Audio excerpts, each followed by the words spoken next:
কেন আমি আপনাদেরকে বলি যে ওজনে কম দেওয়া ঠিক না, ওজনে বেশি দেওয়া ঠিক না। তো একটা কাহিনী আমি আপনাদের সাথে শেয়ার করি। তো আমি যখন নতুন ছিলাম তখন আমার যত নতুন কাস্টমার ছিল সবাইকে আমি চিন্তা করতাম যে তাদেরকে তাদের ওজন থেকে একটু বাড়িয়ে দিব। তো আমার মাথায় এত কিছু কাজ করতো না যে এইটা আমার একটা দামে প্রবলেম ফেস করতে হইতে পারে। তো একবার একটা ক্লায়েন্ট 1 পাউন্ডের একটা কাস্টমাইজ হাইট কেক অর্ডার করেছিল। তো হাইট করার জন্য কেকটা একটু ওজনে বেশি হয়ে গিয়েছিল, প্লাস আমি তো একটু এমনি বাড়িয়ে দিই। তো কেকটা নেওয়ার পরে আপুকে আর আমি বলি নাই যে কেকটা 700 গ্রাম হয়ে গিয়েছিল, 750 গ্রাম হয়ে গিয়েছিল, মানে 1.5 পাউন্ডের মতো হয়ে গেছিলো। আমি দিয়ে দিছি বা এক্সট্রা কোনো টাকাও চাইনি। তো নেক্সট টাইম যখন আপু একটা নর্মাল 1 পাউন্ডের ডিজাইনের কেক অর্ডার করে, তো ওটার মধ্যে এমন ক্রিমও যায় না, হাইটও না, কেকটা এত হওয়ারও কথা না, 550 থেকে 70 গ্রাম হয়েছিল। আর এমনিতেও আমরা বেকার্সরা একটু বাড়িয়েই দিই, মানে বাড়িয়ে না দিলেও একটু বেশি হয়েই যায়, 50-100 গ্রাম বেশি হয়। তো পরে আপু আমাকে বলতেছে এই যে কেকটা ছোট লাগতেছে। তো এই কথা শুনে তো আমি অবাক যে কি বলে, ছোট লাগবে কেন, আমরা কখনো কম দেই না। তো আপুকে পরে বললাম যে এমন এমন কাহিনী, আপনার আগের কেকটা কাস্টমাইজ ছিল দেখে ওটা হাইড করার জন্য একটু বাড়িয়ে দিতে হয়েছিল। তো এই জন্যই আমি বলি যে আসলে বেশি দেওয়া ঠিক না, কম দেওয়া ঠিক না। কারণ বেশি দিলে পরবর্তীতে আপনারই বিপদে পড়তে হইব। হয়তো ক্লায়েন্টদের এখানে কোনো দোষ নেই, বাট আমাদেরই দোষ, কারণ আমরা ফার্স্টে বেশি দিয়েছিলাম। পরবর্তীতে যখন আমরা পুরো লেবেলে দিই তখন তাদের কাছে ছোট লাগে। এমনকি এই বেশি দেওয়ার কারণে কিন্তু অন্য বেকারসরাও ক্ষতিগ্রস্ত হবে।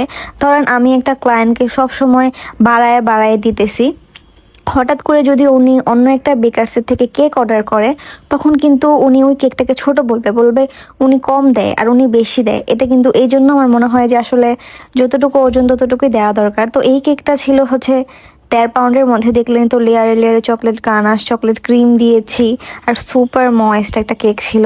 কেকটা আমার ওই ক্লায়েন্টই অর্ডার করেছে। তো আমি এবার চিন্তা করেছি যে এইবার কেকের আমি একটা ভিডিও করে রাখবো ওজনের, যে কত গ্রাম হয়েছে। আমি তো মানে ওজন দেখার পর আবার অবাক হয়ে গেছি যে এত ওজন কিভাবে হইলো। যাই হোক, আমি নিচে আর উপরে সুন্দর করে ঢেউ ঢেউ দিয়ে দিছি। আর এই কেকটা করার সময় আমি এত এফোর্ট দেই নেই, কারণ আমি জাস্ট আর্টিফিশিয়াল ফ্লাওয়ার দিয়ে ডেকোরেশন করেছি। আমাকে যে রেফারেন্স পিকচারটা দিয়েছিল ওইটা ছিল হাইট একটা কেক, তবে আপু বলছিল যে হাইট করতে না, কারণ নর্মালি হাইট করলে বেশি পিস করা যায় না, এই জন্য একটু ফ্ল্যাটের মধ্যে করতে বলছিল। আর এই ফ্লাওয়ারগুলো ম্যানেজ করা অনেক অনেক কঠিন ছিল।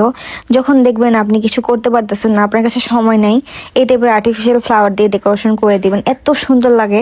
অল্প একটু এফোর্ট দিয়ে কিন্তু অনেক সুন্দর একটা কেক করা যায়, খালি এই ফ্লাওয়ারগুলো ম্যানেজ করা একটু কষ্টদায়ক হয়ে যায়। তো আমি আমার মন মতো উপরে নিচে ফ্লাওয়ার দিয়ে দিয়েছি।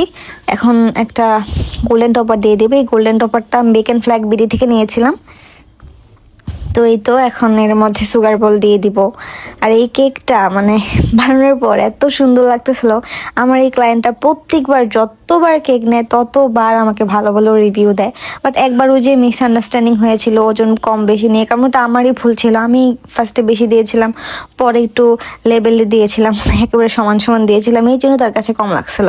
তো এই যে সুগার বল দিয়ে দিচ্ছি, কেকটা যত দেখতেছি তত তাকাইছিলাম, এত সুন্দর লাগতেছিল কেকটা। তো এখন আমি চিন্তা করলাম যে মাপি। তো আমার না শুরুতেই মাপা দরকার ছিল, যখন আমি ফ্লাওয়ারগুলো অ্যাড করে নিই, বাট মাপার পরে দেখি বোর্ড সহ 1 কেজি 60 গ্রাম হয়ে গেছে। মানে বোর্ড ফ্লাওয়ারের বাদ দিলেও তো 800 গ্রাম, মানে 1.5 পাউন্ডের বেশি হয়ে গেছিলো। তো এটা আমি আপুকে জানাই দিব ভাবছি, কারণ বেশি হয়ে গেলেও আমাদের জানাই দেওয়া দরকার, তখন তো আমরা চাইলেও কমাইতে পারবো না। তো এই তো আজকের ভিডিও এই পর্যন্তই। সবাই ভালো থাকবেন, আল্লাহ হাফেজ।